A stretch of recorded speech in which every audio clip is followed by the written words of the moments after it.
Hey everyone, just wanted to make a quick video about some low range studies and ways of improving your low range.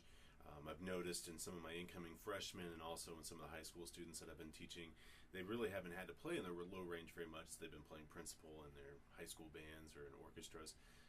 And so we need to develop some ways of kind of practicing these skills so that you can get all over the horn in all the ranges. So I guess I'd like to show you a couple exercises, but first, the most important thing is how do you actually study the low range, and I think it's really important to put it into context and also use resources that you've already played before. So I highly recommend taking your Bordoni Rochu book and working on the first 10 exercises out of that, playing it down the octave. Some of these are going to get pretty low, some of it's going to get pretty silly sounding, but I think it's a really good thing to start being able to do. Plus, you can hear all of those intervals because you've already worked on those etudes, and so that it should be pretty easy to actually work on low range that way. I also recommend checking out the Blazevich-Tupa Studies book. Those are not necessarily down a full octave for most of them, so they're a little more attainable, and a lot of those tunes should also be pretty familiar to you as a trombone player. Finally, I definitely recommend checking out the David Vining Range Songs book. That's from Mountain Peak Press. And working on descending scales, just into the extreme low register. Making sure that your half steps, your whole steps are really in tune, and that you're not manipulating too much with the embouchure, but you're really using the slide to your advantage, and you're really slowing down your air and using a wider air column. I think that'll help a lot.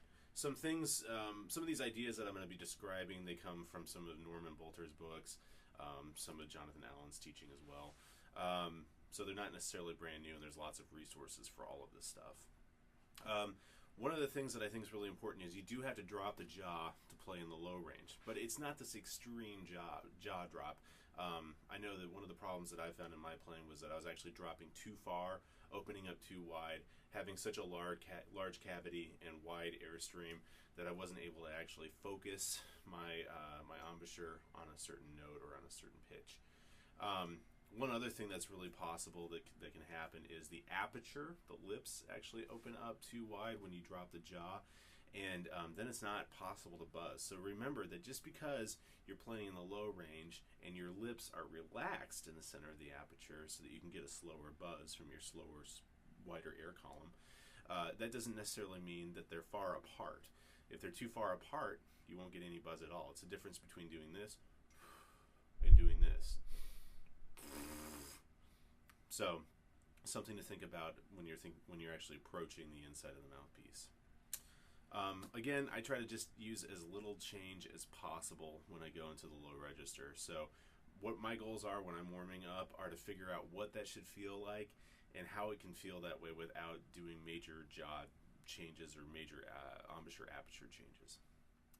So, I'd like to just do a little bit of a drone on F and do some buzzing, and work my way down by half steps to a C-ish, or sometimes I'll go down to pedal B flat.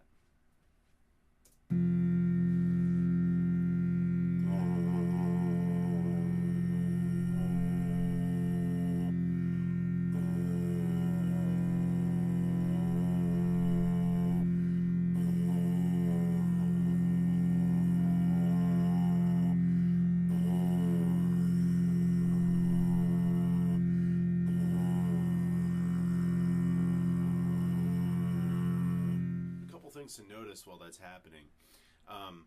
As I go down in pitch, my upper lip is actually flexing forward in the mouthpiece, and sometimes it has a tendency to kind of push the mouthpiece down a little bit or pivot it down a little bit. I think that's a pretty natural thing. Sometimes people actually pivot upwards when they go into the low range, so it's more like this. I kind of forced that. That was extreme. But what's happening there is they're actually rolling their lower lip out in order to get that lower buzz. I think that's something to avoid because it's just not feasible to play in the low range really quick with your lip rolled out like that and then go back up to the middle or upper range and roll the lip back. I think it's too much movement. So I try to just keep it all on my upper lip and try to keep it as minimal as possible.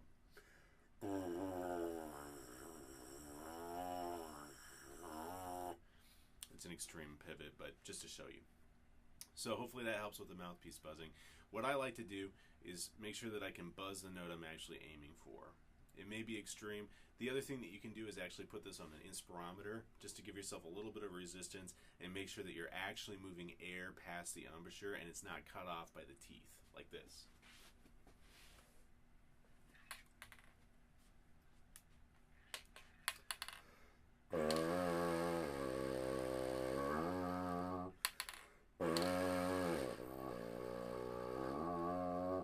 If I'm cutting the air off with my teeth during the buzz, this will happen.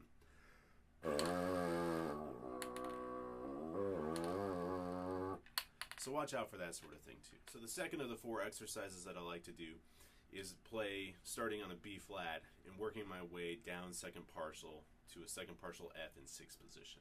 Something like this.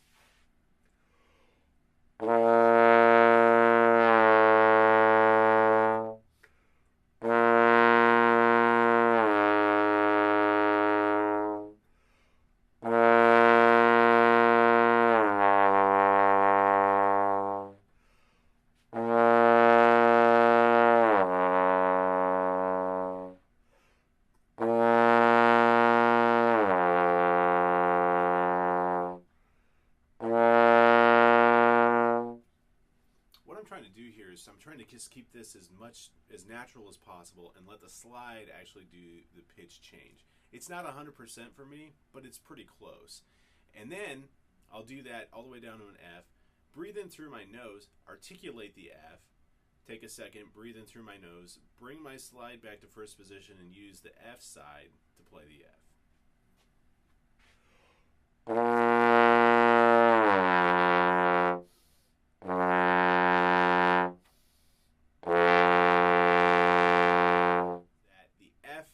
Playing in 6th position should basically be the same embouchure as the F that you play with the valve. Now often we change that embouchure because we're so used to it being so different from when we first got our valve. So that's something to be careful of.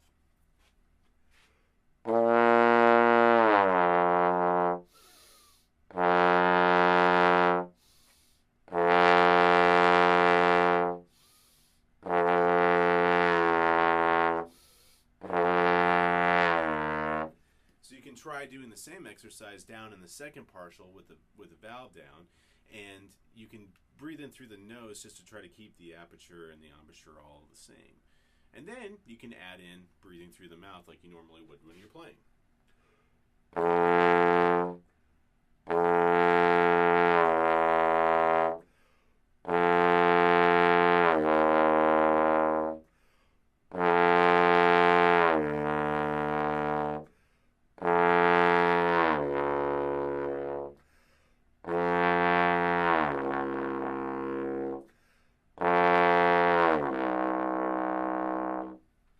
So one of the things you might have noticed is it started to break up on me just a little bit as I got down to D flat and C. That means that something's changing here that didn't need to change, probably. And so it's really important to try to keep that the same. You can do the same glissing pattern.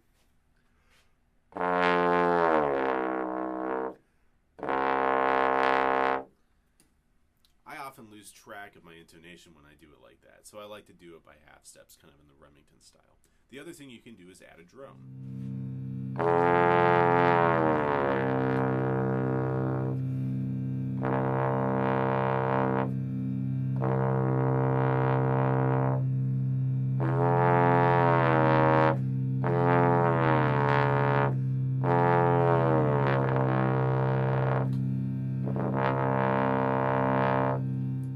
This can also be done glissing down into the first partial into the pedal range. And so that's kind of the last thing I'd like to show you is how I would work that out. So I'm going to drone on a B flat.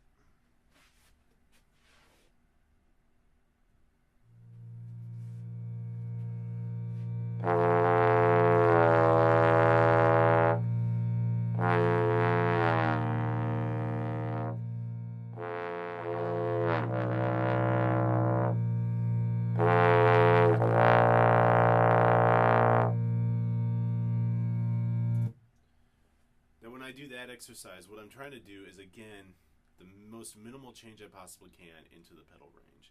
The idea being that these ranges really aren't that different. All you're doing is going down an octave from your second partial B flat. So you can turn that into a lip slur at that point and try to make that a little bit more developed.